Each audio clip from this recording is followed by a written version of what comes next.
Hello viewers, இந்த ஒரு வீடியோவில் ஹவுஸ் ஆஃப் டைனமைட் அப்படின்னு சொல்லிட்டு ஒரு இங்கிலீஷ் த்ரில்லரோட மூவியை தான் இந்த ஒரு ரிவ்யூ வீடியோவில் வந்து பார்க்க போகிறோம். Get in the car and just start driving.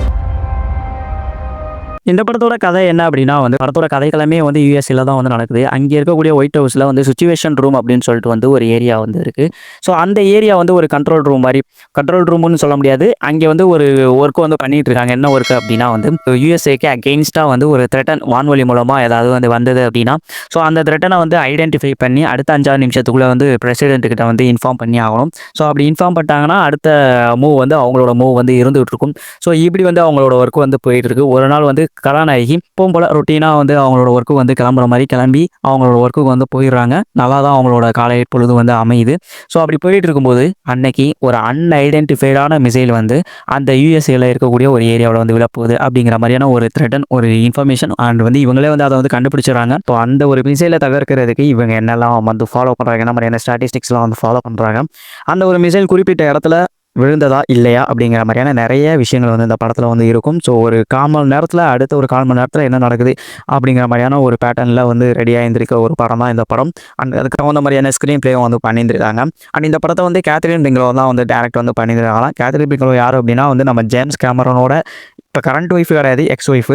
So X ஒய்ஃபாக இருந்தவங்க. ஸோ அவங்களோட டேரக்ஷனில் ரிலீஸ் ஆன ஒரு படம் தான். ஸோ அடுத்த 1/4 மணி நேரத்துக்குள்ளே என்ன நடக்குது அப்படிங்கிற மாதிரியான ஒரு பரபரப்பான ஒரு ஸ்டோரி பிளாட்டை எடுத்து வச்சுட்டு, ஸோ அதுக்கு தகுந்த மாதிரியான ஒரு ஸ்க்ரீன் பிளே பர்ஃபெக்டாக அதை ஸ்கெட்ச் பண்ணி எடுத்துருந்துருக்காங்க அப்படிங்கிறது படம் பார்க்கும்போது நல்லாவே ஃபீல் ஆகுது. அந்த படத்தில் குறையிற அந்த 1/4 மணி நேரத்தில் ஒவ்வொரு நிமிஷமும் நீங்களும் ஒரு பரபரப்பான ஒரு சுச்சுவேஷனில் இருக்கிற மாதிரியான ஒரு ஃபீல் டிஃப்ரெண்ட்டாக உங்களுக்கும் கிடைக்கும்.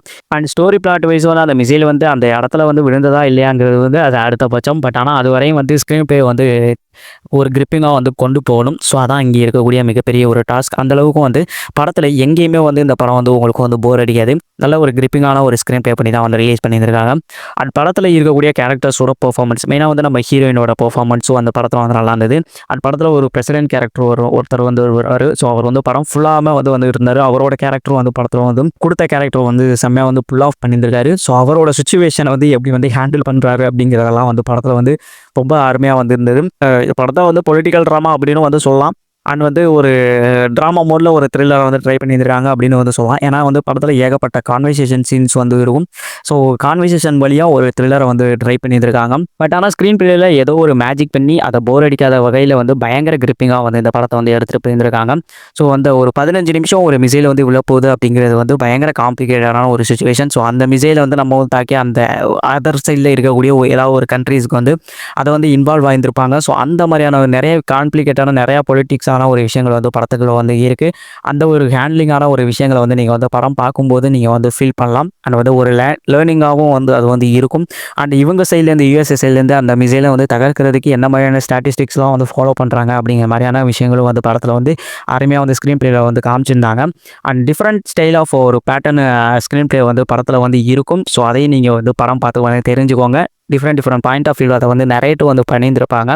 நல்ல ஒரு ஸ்க்ரீன் பிளே ஒர்க் இருந்திருக்கு. அந்த ரைட்டிங் வைஸ் பயங்கரமாக அந்த படத்தை எடுத்துகிட்டு வந்திருக்காங்க. அண்ட் ஒரு பரபரப்பான ஒரு த்ரில்லர் படம் தான் இது. அண்ட் அதுக்கு தகுந்த மாதிரி டெக்னிக்கல் சைடும் அருமையாக அந்த படத்தை ஃபுல் ஆஃப் பண்ணியிருக்காங்க. அது கேமரா ஒர்க்காக இருக்கட்டும், அந்த மியூசிக் மெயினாக சொல்லணும். படம் ஃபுல்லாக மியூசிக் ஒரு பதைப்பதைப்பிலேயே நம்மளை வச்சிருக்கிற மாதிரியான ஒரு மியூசிக் ஒன்று பண்ணியிருப்பாங்க. பேக் ட்ராப்பில் ஓடிக்கிட்டே இருக்கும். இந்த ஒரு 5 நிமிஷம் தான் இருக்குது, இன்னும் ஒரு 2 நிமிஷம் தான் இருக்குது அப்படிங்கிற மாதிரியான ஒரு பரபரப்பான ஒரு சுச்சுவேஷனை ஒன்று கிரியேட் பண்ணிட்டு அதுக்கு தகுந்த மாதிரியான ஒரு பேக்ரவுண்ட் மியூசிக் அதுக்கு போட்டிருக்காங்க. ஸோ அது நல்லா ஒர்க் அவுட் ஆகிருக்கு. அண்ட் எடிட்டிங் வைஸும் படத்தை நான் சொல்லியிருந்தேன், டிஃப்ரெண்ட் பாயிண்ட் ஆஃப் வியூவில் இந்த படத்தை கட் பண்ணியிருந்திருக்காங்க அப்படின்ட்டு.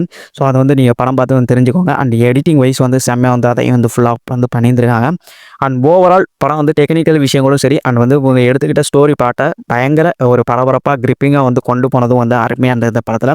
பட் இந்த படத்தில் இருந்த ஒரு மிகப்பெரிய ஒரு ப்ராப்ளம் என்ன அப்படின்னா ரைமேக்ஸ் சப்புன்னு முடிஞ்ச மாதிரியான ஒரு ஃபீல் டெஃபினட்டாக உங்களுக்கு வரலாம். அண்ட் அது ஓப்பன் என்டர் கிளைமேக்ஸ் அப்படின்னு வச்சுக்கலாம். அண்ட் படத்தை கரெக்டாக இன்னும் கன்வின்சிங்காக என் பண்ணல அப்படின்னு எடுத்துக்கலாம். பட் கிளைமேக்ஸ் பயங்கர கன்வின்சிங்காக இன்னும் கொஞ்சம் சொல்லியிருந்தாங்க அப்படின்னா பயங்கர ஒரு ஒர்த் வாட்சான ஒரு த்ரில்லர் ஃபிலிம் அப்படின்னு இந்த படத்தை சொல்லலாம். பட் டெஃபினட்டாக இப்போயும் சொல்லலாம் ஒரு ஒர்த் வாட்சான த்ரில்லர் ஃபிலிம் தான் அப்படின்னு சொல்லிட்டு. பட் கிளைமேக்ஸ் மட்டும் கொஞ்சம் லைட்டாக உங்களுக்கு டிசப்பாயிண்ட் ஆகிறதுக்கு வாய்ப்பு இருக்குது. அது ஏன் நான் சொல்கிறேன் அப்படிங்கிறத நீங்கள் படம் பார்த்து அதுக்கப்புறம் நீங்கள் ஃபீல் பண்ணுவீங்க. ஸோ மற்றபடி இந்த படத்தை நீங்கள் ஓவரால் உங்களால் வந்து ட்ரை பண்ணி பார்க்கலாம். படத்தில் அடல் கண்டென்ட் அப்படி இப்படின்லாம் வந்து எதுவுமே இல்லை. அதனால் வந்து தாராளமாக வந்து நீங்கள் வந்து ட்ரை பண்ணி பார்க்கக்கூடிய ஒரு படம். அண்ட் இந்த படம் வந்து தமிழ் டப்பிங்லேயே வந்து அவைலபிளாக இருக்குது. ஸோ அது வந்து ஒரு ஆடடான அட்வான்டேஜ் பாயிண்ட். அண்ட் நீங்கள் வந்து இந்த படத்தை வந்து பார்த்தீங்க அப்படின்னா உங்களோட ஒப்பீனியனை இந்த மறக்காமல் வந்து கமெண்ட் பாக்ஸில் என் கூட வந்து ஷேர் பண்ணிக்கோங்க. அண்ட் நம்ம சைட்லேருந்து ஒரு ஒத்து வாட்ச் அப்படின்ற ஒரு கேட்டகரி லிஸ்ட்டை வைக்கக்கூடிய ஒரு படம் தான் இந்த படம். ஸோ பார்க்கணும்னு நினைக்கிறவங்க வந்து ட்ரை பண்ணி பாருங்கள். அண்ட் வீடியோ பிடிச்சிருந்தா like and share and subscribe பண்ணிக்கோங்க மறக்காமல். அண்ட் நம்மளோட சேனலில் மறக்காமல் வந்து மற்றவங்களுக்கும் வந்து ஷேர் பண்ணி ரெக்கமெண்ட் பண்ணி வந்து ஷேர் பண்ணுங்க அப்படின்னா இன்னும் சப்போர்ட்டிவாக இருக்கும். அண்ட் மீண்டும் நிறைய வீடியோஸோட உங்களை வந்து மீட் பண்ணுறேன். Thank you so much. Bye bye and love you guys.